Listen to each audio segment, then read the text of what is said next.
Video ni dah viral. Lebih daripada 500k views yang menunjukkan Donald Trump tewas dengan salam Anwar Ibrahim berbanding dengan cara Donald Trump bersalam dengan pemimpin dunia yang lain.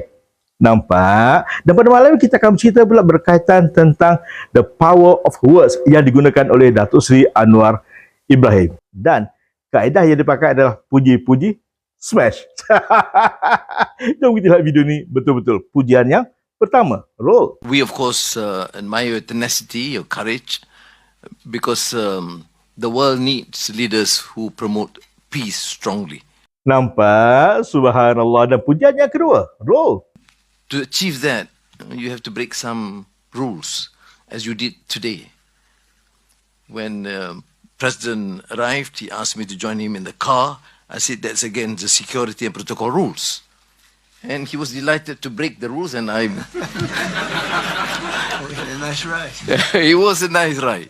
Nampak? Ketika ini tuan-tuan dan puan-puan, Trump sangat sonok, Trump sangat teruja. Dan dia buka fikirannya untuk menerima lagi pujian daripada Anwar Ibrahim. Namun, di sini kekuatan Datuk Seri Anwar Ibrahim. And we share a lot of things in common. I was in prison, but he almost got there.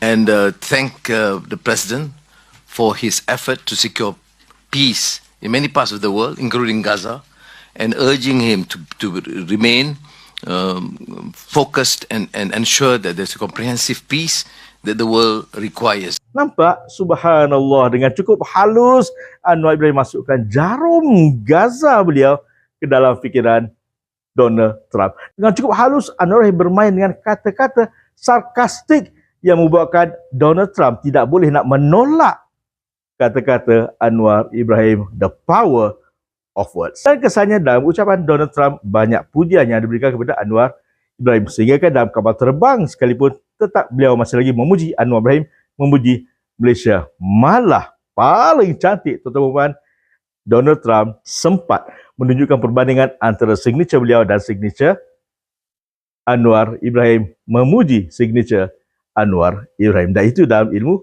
gramafologi.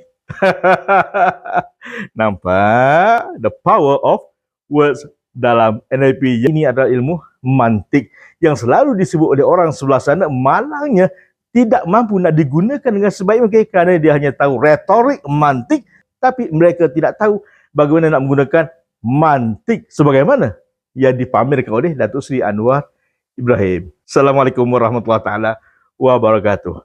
Nampak?